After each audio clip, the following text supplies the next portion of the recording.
I wake up after the first sound of my alarm and hop out of bed. Today is the interview. As I get dressed, I practice my speech in my head. Breakfast goes in a blur as I try to anticipate what questions they will ask me. Before long, I reach the campus. As if in a daze, I go to class, take a seat by the window. Good morning, class. I hope you are all prepared for the pop quiz. Pop quiz, says a male student. I didn't hear about a pop quiz. You are absolutely right. That is why, young man, it is called a pop quiz. The only person who's amused by this is the professor. He hands one page out to each student, and soon I'm staring at a sheet of questions. What is the difference between overheating a core and draining a core?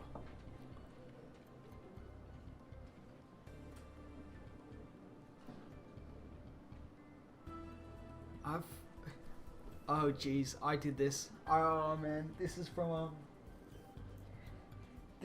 the last episode. I was in the library and I read about this. I actually did read about this.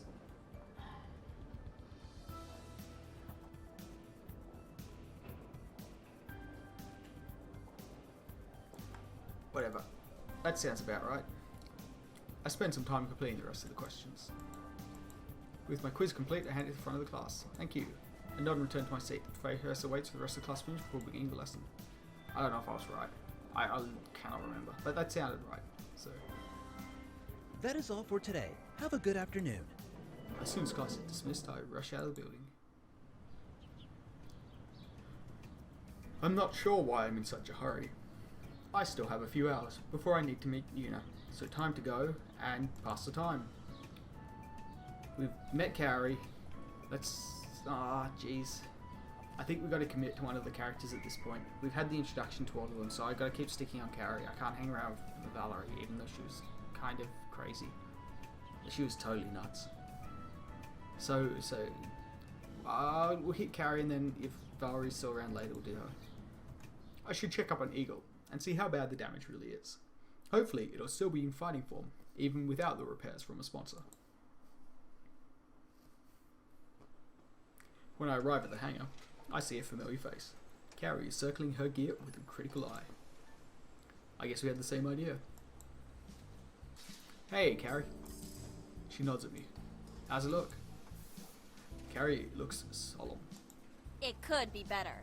The damage is mostly cosmetic, but there is some damage here and here, which could impact performance. She points to the areas on her gear. Excuse me, guys. Oh.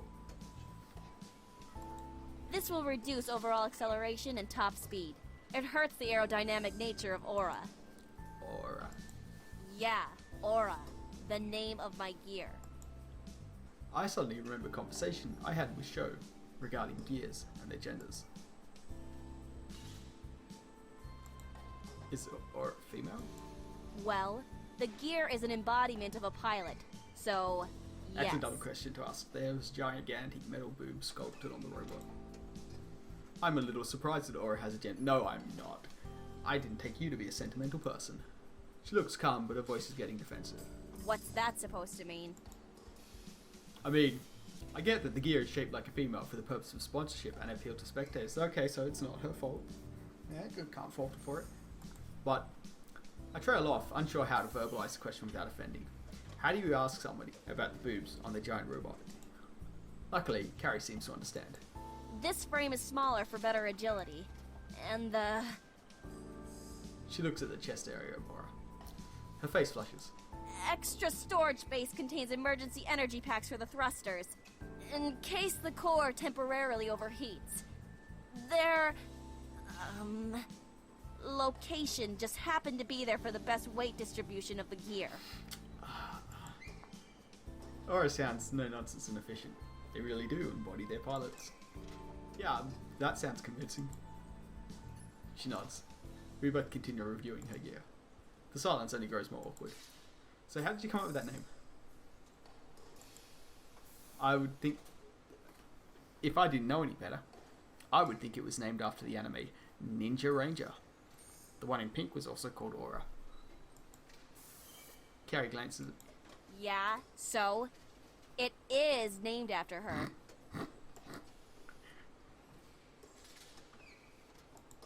Serious? Why is that so bad? I didn't think you'd be into that. Chinese cartoons. What's so hard to believe about me liking anime? It's for nerds. Now that I think about it, I didn't really consider what sort of hobbies Carrie had. Although, anime would be on my list of probably not and impossible for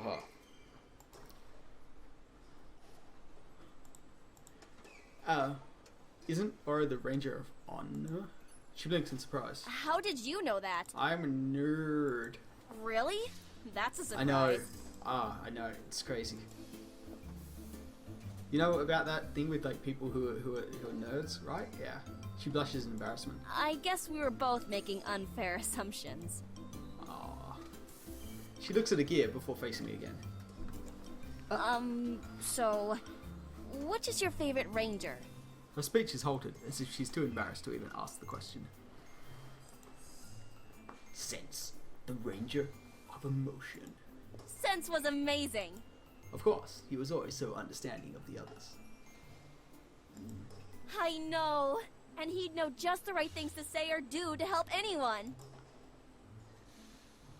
I stare at Carrie in surprise. I don't think I've ever seen her so animated. She blinks at my astonishment before her face reddens. Well, I mean, if you're into that. I let out a chuckle, and Carrie smiles. I'm glad we were able to learn something new about you. We, as in me and the audience who's following me around. Her cheeks redden even further. Don't make it sound like that. She shuffles her feet and avoids my gaze. But it is a little nice knowing you like anime too. Yeah, we all like anime here, Carrie. It's great. We're playing anime games. We spend some more time at the hangar before she has to sit out for a class. Yuna is already waiting for me at the library. A tablet with the SBA logo is clutched in her hand. She smiles and breathes a sigh of relief when she sees me. Oh, good. You're still wearing your uniform. I forgot to tell you yesterday to wear it, and remembered too late to text you. I was preoccupied on what I would say today, so that I forgot to think about what I would wear. Good save. No worries. I hope my voice sounds more confident than I feel. Yuna notices the waver in my voice.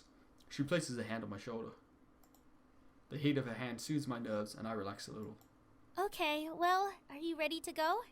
Yeah. She starts towards the bus stop when I stop her. I can drive us. Are you sure? Yeah, let's go. I got this fucking awesome motorbike. She follows me to the parking lot by my bike. Without second thought, I hop on, but Yuna hesitates. What's wrong? Oh, nothing. I just didn't know you had a motorcycle and not a car. She gingerly slides onto the bike. Once she's settled in, we speed off.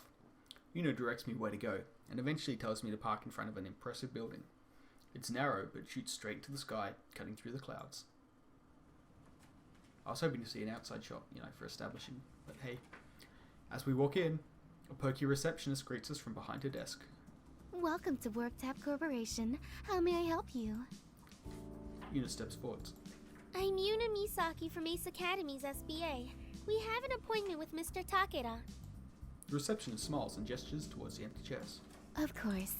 If you'll please take a seat, he'll be with you shortly.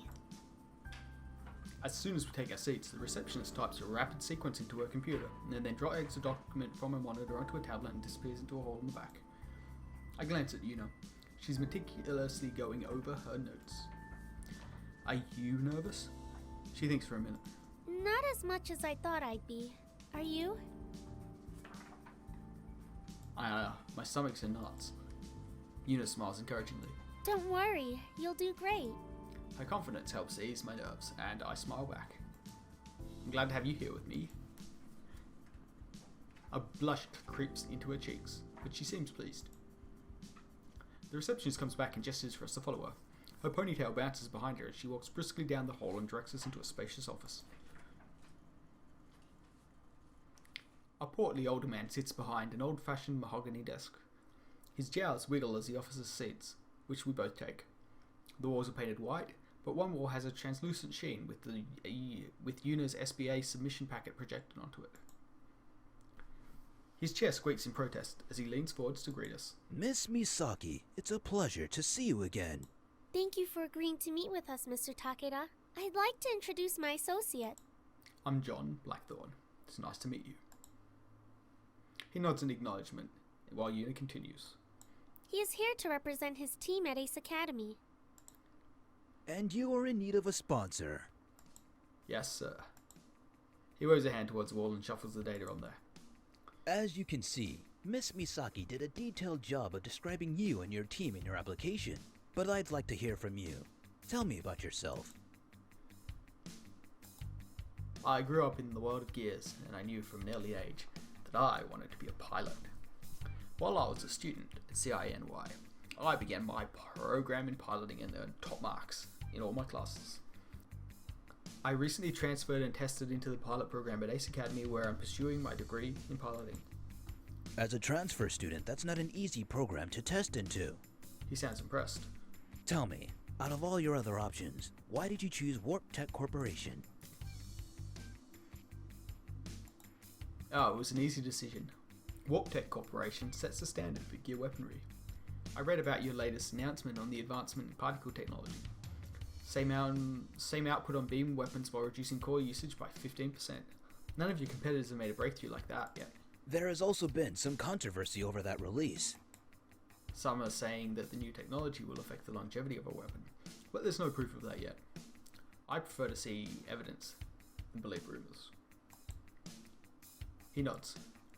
It's refreshing to see a young person keeping up to date with the latest releases. I think I detected a hint of approval in his voice. Okay, and why should Warp Tech Corporation choose you? In other words, what sets you apart from the competition?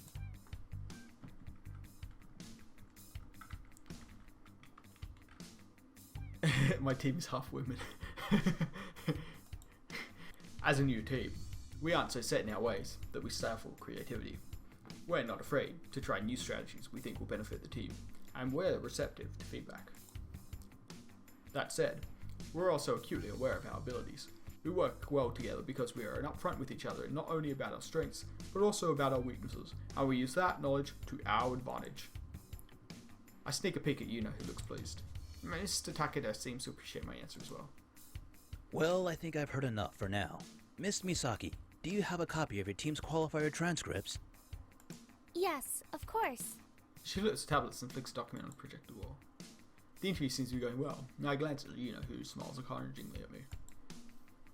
Mr. Takeda takes a quick glance at our file and frowns. Your team is only ranked 21? Yes, sir. He sighs and turns off the projection. You seem generally passionate about your team and your studies, and perhaps if the circumstances were different we would consider your candidacy. Unfortunately, Warp Tech only accepts teams who are ranked within the top 10 from Ace Academy. As I'm still processing the rejection, Yuna protests on my behalf. Mr. Takeda, couldn't you make an exception? You said yourself that if rank weren't a factor, his team would be a strong candidate. A representation by you would make a significant difference in their growth and development, and their success reflects positively on you and your company. I'm sorry, Miss Misaki. I do believe with skills like his, he will find a sponsor. Just not with us. Won't you even give him a chance? Miss Misaki, I'm sure you understand the image that we have built and what would happen to that image if we stop recruiting from the top 10. I thank you very much for your interest in us and wish you the best of luck in your future endeavors. His voice has a hard edge of finality. He gestures towards the door, then returns his attention to his desk. All pretenses dropped, Yuna storms out of the office, while I follow calmly behind. Disappointment makes my feet heavy. After we leave, Yuna whirls to face me. What? A hypocrite!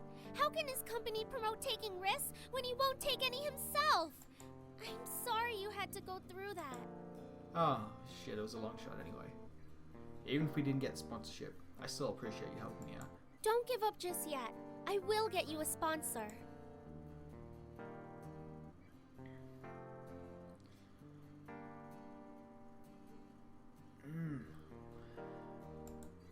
We should show more of our assets next time. I doubt that would work. It's not the reaction I expected. I've never seen her so serious before. What else we can try? Without waiting for me to answer, she hops on the back of my bike. I get on after her and start the engine. Yuna is quiet the entire ride back to campus. When we arrive, she gives me a hurried goodbye and rushes off, leaving me to wonder just what she has planned. Well, sitting here and stewing in my thoughts isn't productive. I have some time before I need to go home. Maybe someone will be free. Oh, okay, Sho. Let's see if Sho wants to hang out in the arcade or something. Bloop, bloop, bloop, bloop. I call and he picks up after a few rings. What's up? What's up?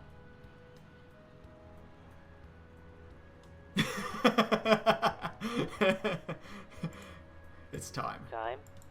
to go to war. I cannot do it alone. Will you follow me into the gates of purgatory? That's a hefty request, my good sir. It involves free snacks at the arcade. That's simply an offer I can't refuse. I figured as much. I'll meet you there. After hanging up, I head out to the arcade.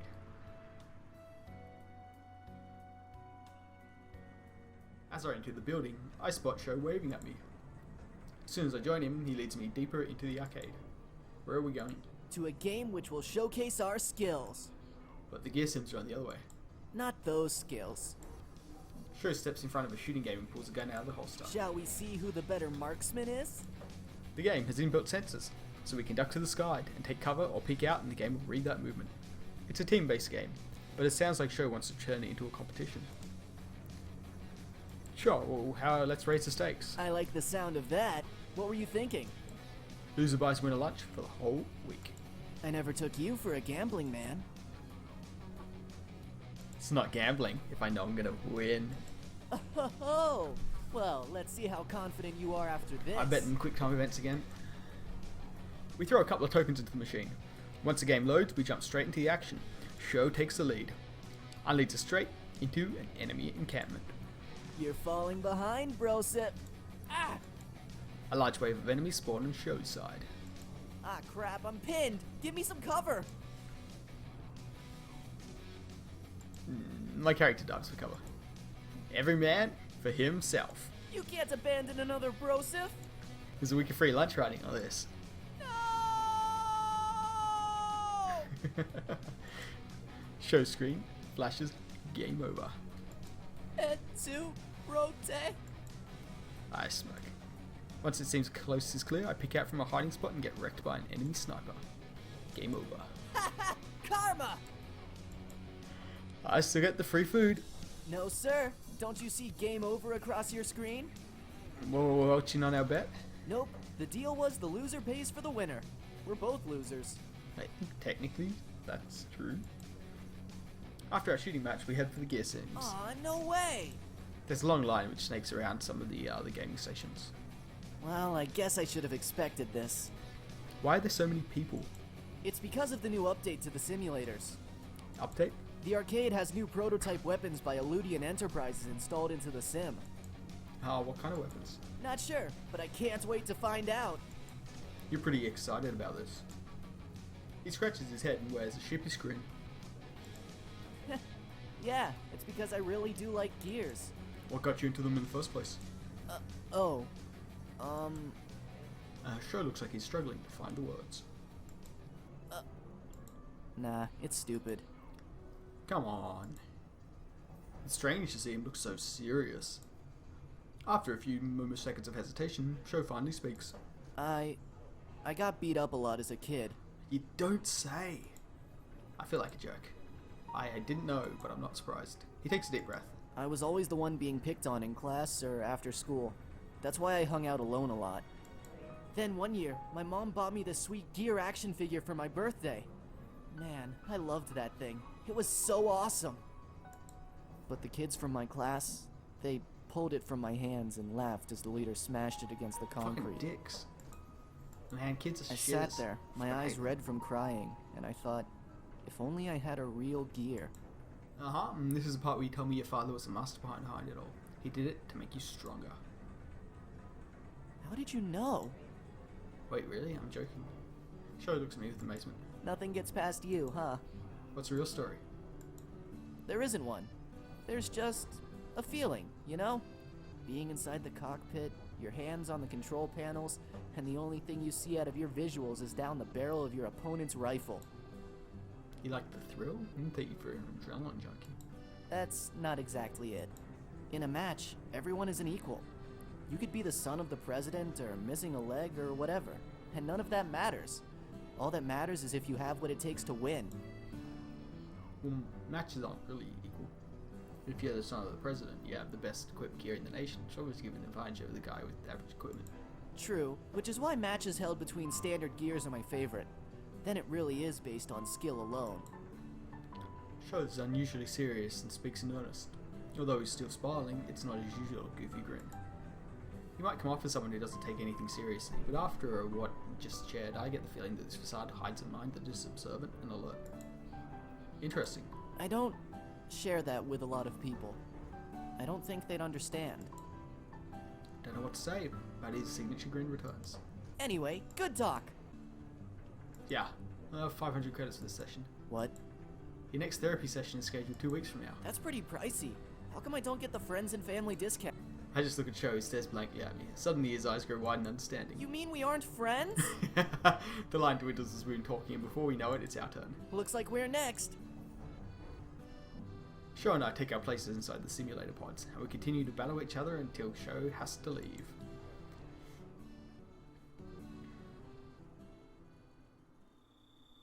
I'm in a happy mood when I arrive home. Hey guys, I'm home. You can't just decide that without telling me. Uncle Kaido's voice stops me. I can see him pacing back and forth in the kitchen. So cut it short. This is the opening day of my new restaurant. They'll expect me to be there, and they'll expect you there too. As I get closer to the kitchen, I can hear a woman's voice on the other end of the line. I really don't care.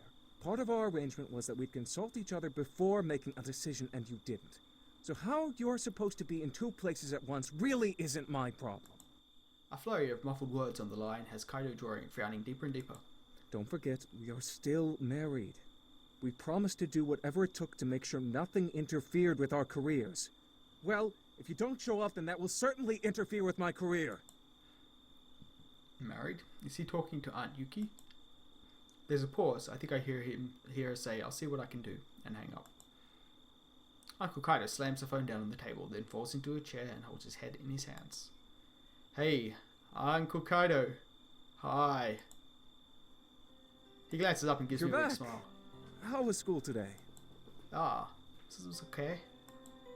I sit beside him. I wasn't trying to eavesdrop, but I heard you talking to Aunt Yuki just now. He looks a little uneasy, but waits for me to finish. What did you mean by still married? Isn't Aunt Yuki just away on business? Sort of. Kaido sighs wearily and rubs his temples. I suppose you're old enough to know the truth. Your aunt and I are separated. We have been for the last 6 months. Last 6 months? You aren't divorced? No. How come we didn't know? We're your family. We had to keep it quiet. Divorce is viewed differently here in Japan. It's not as common as in the States, and Yuki and I don't want our personal issues to interfere with our careers. I remember the stories Mum told me about how difficult it was when she and Dad first got married. She couldn't have stayed in Japan, even if she wanted to. If you two are just separated, doesn't that mean Aunt Yuki is here in Isokage? Yes. Aunt Yuki was always a fun aunt. Not to say that Uncle Kaido isn't fun, but she used to help us play tricks on the grown-ups when we were little. Sometimes she'd even help us prank Uncle Kaido. He never got angry and would just laugh instead. They seemed so happy together. Hey, you okay there? I snap back to reality. Or we can still see her, right? Even though you two are separated. Of course. She's still your family. What did Aunt Yuki say when you told her we were living with you? Well, about that. Kaido trails off and refuses to meet my eyes. She doesn't know we're here? No. Were you planning?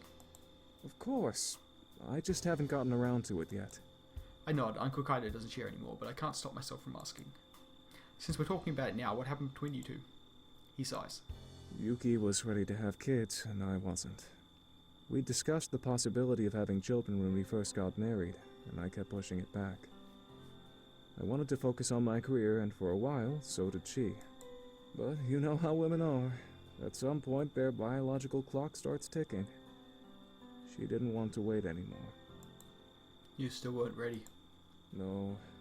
After that huge argument, we started to drive each other crazy. I became acutely aware of all those small things Yuki did that I hated. We fought all the time, and at some point, we agreed that this wasn't working anymore. And that's how it's been for the last 6 months until we can figure out a more permanent solution. It's kind of funny that even though you weren't ready for kids, you ended up with them anyway. He grins. You guys don't count. You practically take care of yourselves. I'm just here to provide the roof. Yeah, thanks. Maybe it's a good thing you didn't have kids. He laughs. So what was the phone call about tonight? Kaido turns solemn again. Part of our agreement for our separation was that we will both do whatever it takes to keep up the pretense of marriage when it involves our careers. Why not? She's going on some sort of retreat with her girlfriend. Normally we consult with each other before booking any trips to prevent something like this from happening. But this time she didn't. I really need her there. Aren't Yuki and a girl? Yes? Why? Girlfriend? Yes. Kenko Kaido, I have discovered the reason why your marriage didn't work. Aunt Yuki likes women. That was really, really poor. He stares at me for a second, then bursts into laughter. No, her friend who is a girl, not her girlfriend. Ah, yeah. She is very much into men. Ah, okay, sure. I mean, very into men. I'll take your word for it. Trust me, she's definitely a fan of the... Nah.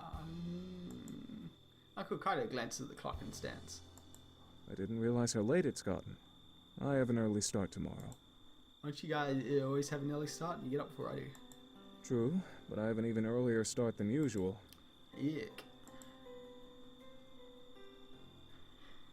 We say goodnight, and Kaido heads upstairs. I go into the living room and turn on the TV. After watching my shows in the news, I turn in for the night.